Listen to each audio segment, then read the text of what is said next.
My biggest takeaway from UFC Paris? Well, it's pretty simple. It's about time people start putting respect on Money Moicano's name. Renato Moicano succeeded in his fourth straight victory this past Saturday in Paris, going into enemy territory to take on Benoit Saint Denis. And what does he do? Not only does he get the victory to extend his win streak, but he dismantles and destroys Benoit Saint Denis from minute 1 to minute 10. That's right, this fight was waved off at the end of the second round via doctor stoppage TKO. The third round never even had to start due to the damage and cuts that were inflicted upon Benoit by Renato Moicano's elbows and nasty ground and pound work. And not only has he won 4 straight fights in a row, 3 of them via finish, but if you want to date back to June of 2021, which is 7 total fights, Renato has won 6 of them. 5 of those 6 are by stoppage. The only loss is to former lightweight champion Rafael dos Anjos in March of 2022, but that's not just a loss that he had. That is a fight that Renato took on, 4 days' notice, flew across the world, a 25-minute, 5-round co-main event, and he went the full distance in that fight there. That's the only loss that he's had in the last 3 years. At 35 years old,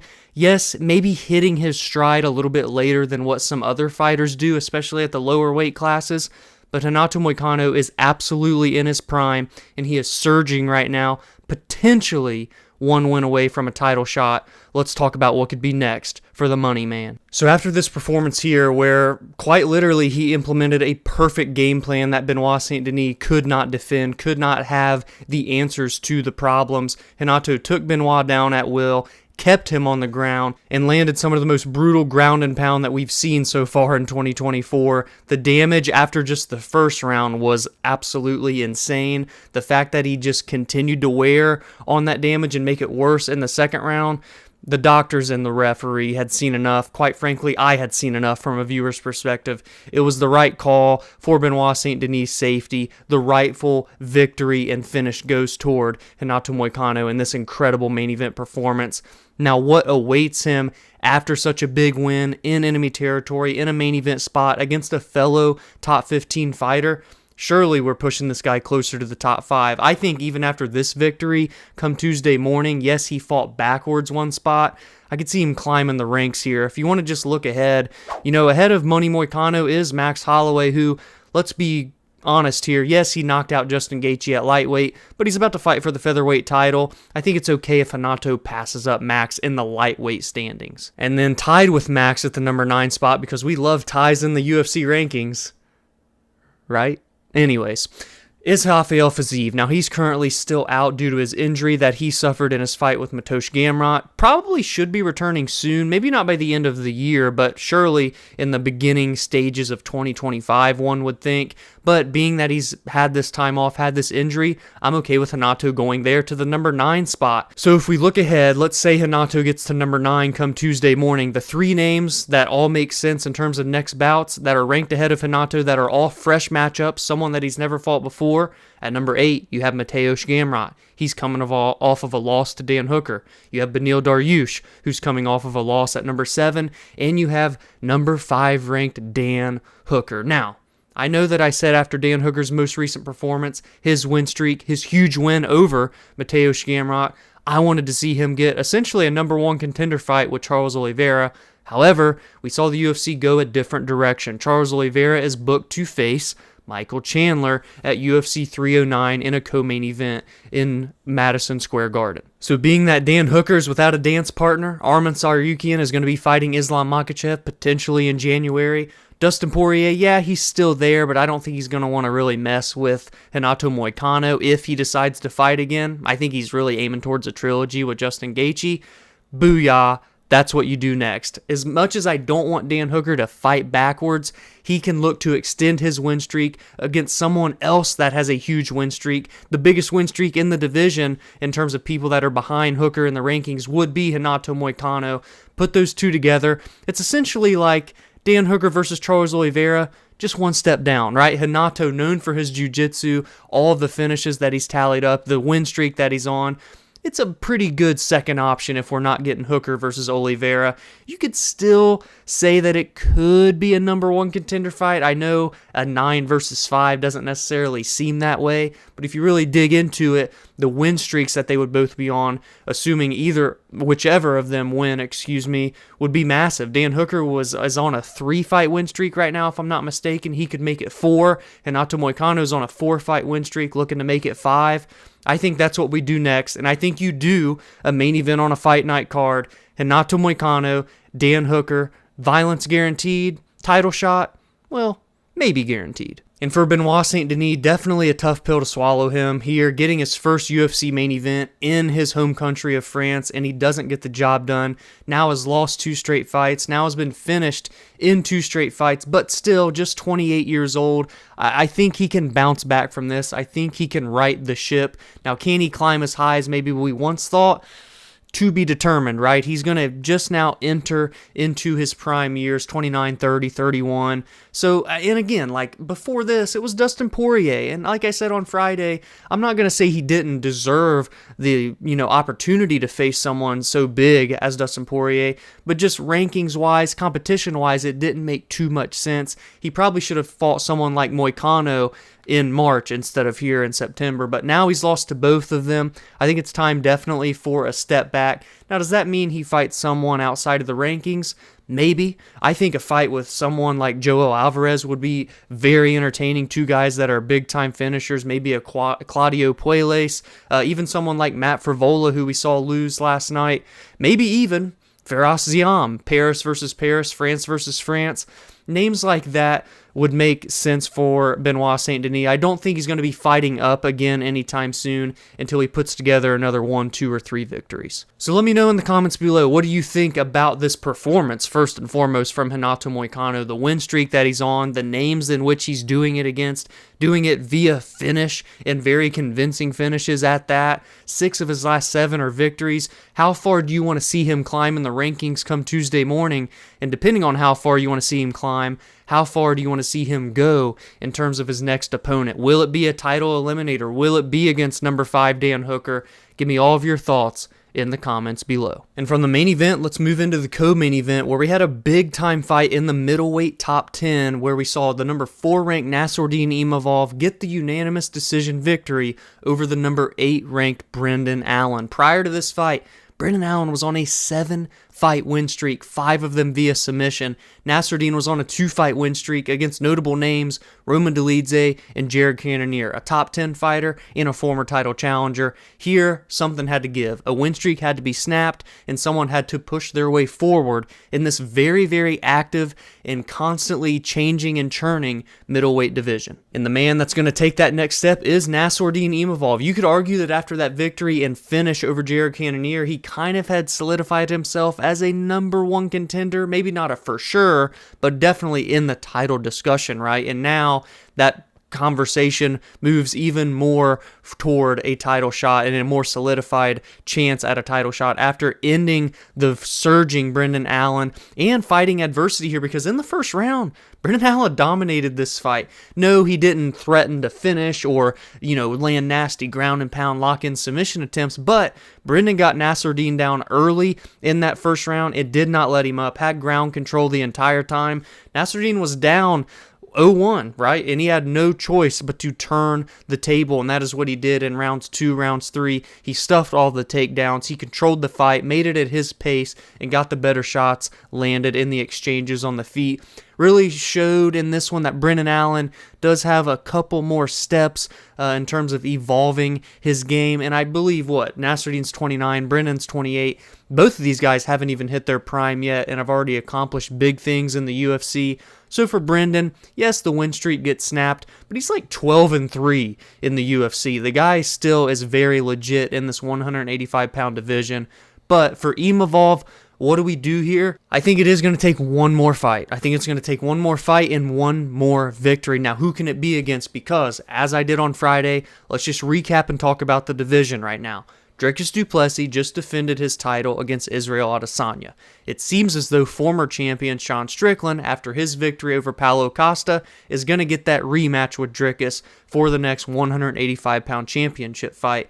potentially even in December toward the end of the year. Now we know Robert Whittaker and Khamzat Chimaev are scheduled to face off with one another at the end of October at UFC 308. That's a massive fight. Robert Whittaker's on a win streak. Khamzat Chimaev, everybody knows about him. The guy's never lost a fight in his career. You could argue that that is a number one contender fight, especially if Robert Whittaker wins. And honestly, even if Khamzat Chimaev wins, I feel like the UFC will really want to finally capitalize on all the momentum that he once had if he can get a huge marquee win over someone like Whittaker. So that leaves Imavov and it leaves Caio Borralho. I think that's clearly what you have to do next. Both of them coming off of victories over Jared Cannonier. Both of them got those victories in 2024.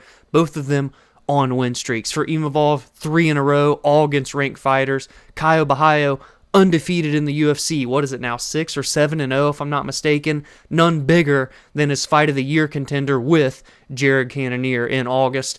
I think that's what we do next. Caio Borralho, Nassourdine Imavov, 2 top 5 fighters. The winner puts themselves in line next for a title shot. I don't think either of them would have to fight again. It just kind of depends on how the UFC plays around with the rest of those fighters that we just discussed. I think that's what you do, and I think you make that a 5-round main event. Imavov, Borralho, number one contender fight. And now we got to talk about the rest of the main card because it started off with 3 straight TKO KOs that were absolutely nasty. The fights were crazy, the finishes were crazy, and it starts in the featured bout, or technically not the featured bout. William Gomez and Joe Anderson Brito were there. You get the point. Bryan Battle heads into enemy territory and finishes Kevin Jousset via TKO 3 minutes and 47 seconds in to the second round. Bryan Battle, the former Ultimate Fighter winner, continues his momentum. He's riding an all-time high as he looks to challenge his first-ranked opponent next. Formerly known as Pooh Bear, now the Butcher. What a change in nicknames that is. Bryan Battle is 11-2. 9 of his 11 victories are by finish. He's 30 years old, right now entering his prime. Hasn't lost since December of 2022. That's the only loss that he has in the UFC, and that was a decision to Hanat Fakhretdinov, not someone to be slept on. Outside of that, he is now 6-1 with 1 no contest in the UFC. Honestly, should be 7-1. We know how that fight was going with Angelosa prior to the eye poke. The last 3 victories that he had are all via finish. As a matter of fact, the last 4 are all via finish. 2 of them have happened in less than a minute. Bryan Battle, his name is on the map here. He had the French crowd going crazy. He was playing the bad guy. Now in his next fight, assuming he's back in the States, he'll be a fan favorite, and he absolutely has earned a shot at a top 15 ranked fighter next. And look at some of the names we have in the back half of the top 15 here. We've got Neil Magny, we've got Kevin Holland, we've got Michael Venom Page, Vicente Luque. I know they're probably looking to book him or rebook him with Nick Diaz, but you get the point. There are fun matchups to be had. A lot of them kind of maybe should be fighting a little bit ahead of where Bryan Battle should be, but someone should give him the crack to enter these rankings. He's earned it with the way he's getting these finishes, the win streak that he's on, the fact that he is an Ultimate Fighter winner. You know how much Dana White and the UFC hold that near and dear to their hearts. Bryan Battle, you have to keep your eyes on this man as he looks to continue climbing the welterweight ranks. The next big main card finish was Morgan Charriere as he got a nasty one-punch knockout just 27 seconds into the second round against Gabriel Miranda. He's now 20-10 with 1 draw.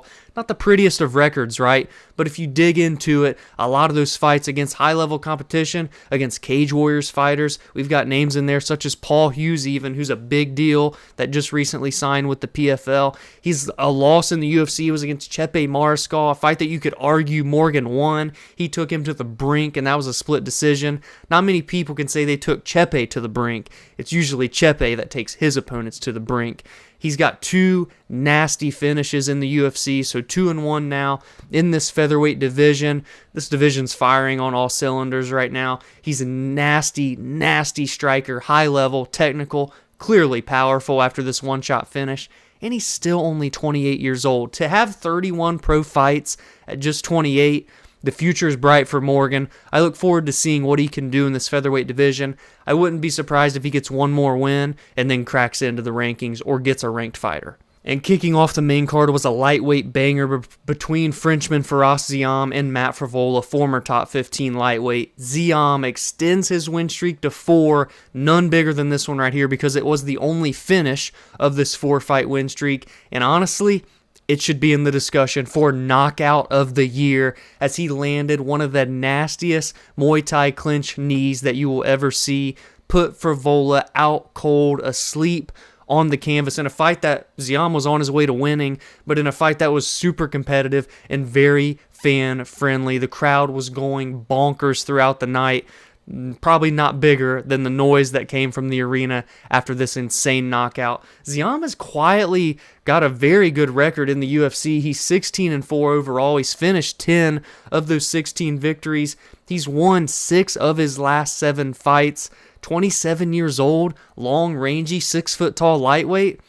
I mean, a top 15 opponent is next. He's on a 4-fight win streak. Jai Herbert, Claudio Puelles, Matt Frevola, someone who's been ranked before. Who's in the very back of that top 15? Paddy Pimblett, Jalen Turner, RDA. Maybe he even takes on Benoit Saint Denis, as I alluded to in the main event discussion. I know it's France versus France. It's a long shot, but any of those 4 guys could be and should be next for Ziam. And last but not least, on the prelims, we have 2 submission victories to discuss. The first was in the women's bantamweight division, where the number 15 ranked Ailin Perez has now won 4 straight fights, and it comes here with her first finish in the UFC, a submission. Now, the biggest hindrance to this awesome performance and victory for Ailin Perez, well, she missed weight. She came in at 136.5, was shaking, quivering on the scale, didn't look right. But then I heard Michael Bisping on the broadcast saying that that was all for show. I don't really know what was going on there. I don't really see the point in making that all for show.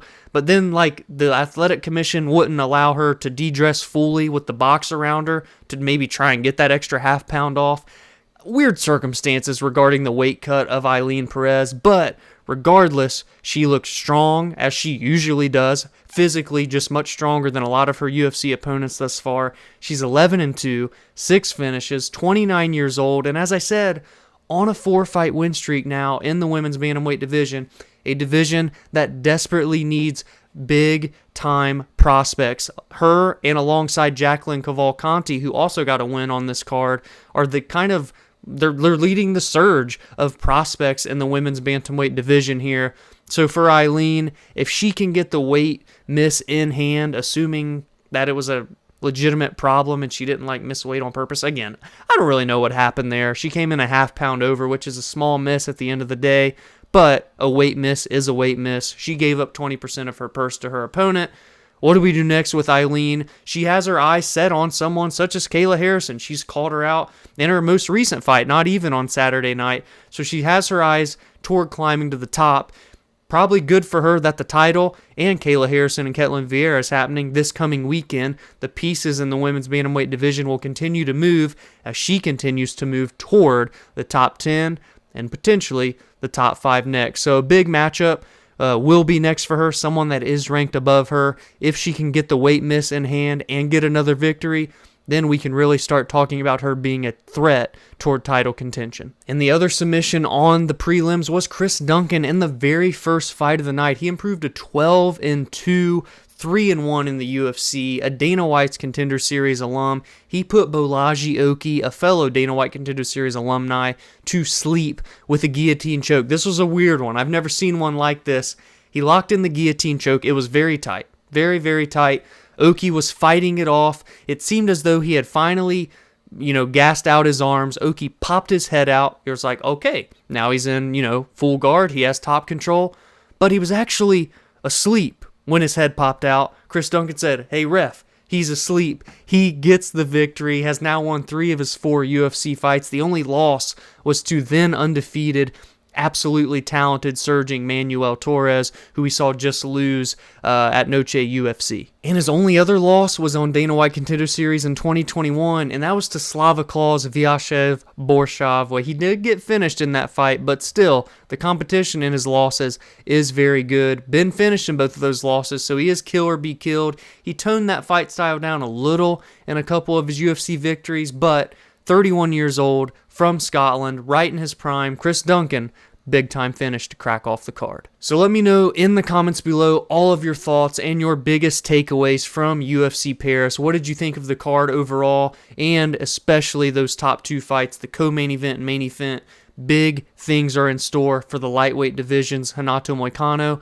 and for the middleweight divisions, Nassourdine Imavov. If you enjoyed this recap, please be sure to drop a like, subscribe to the channel if you are new. Every single week, you can expect me to recap the most meaningful results from every single card, as well as break down and preview the biggest fights, talk about the biggest storylines and what is at stake every week at every fight card, all of the biggest fights, and give my thoughts and opinions on MMA news and fight announcements. Be sure to join the community on social media at Verbal Spar MMA, X, Instagram, and TikTok, and you can follow on your favorite audio listening platform if you like long-form podcast episodes. They release every Friday and Monday. Have a great week, and I will see you in the next video.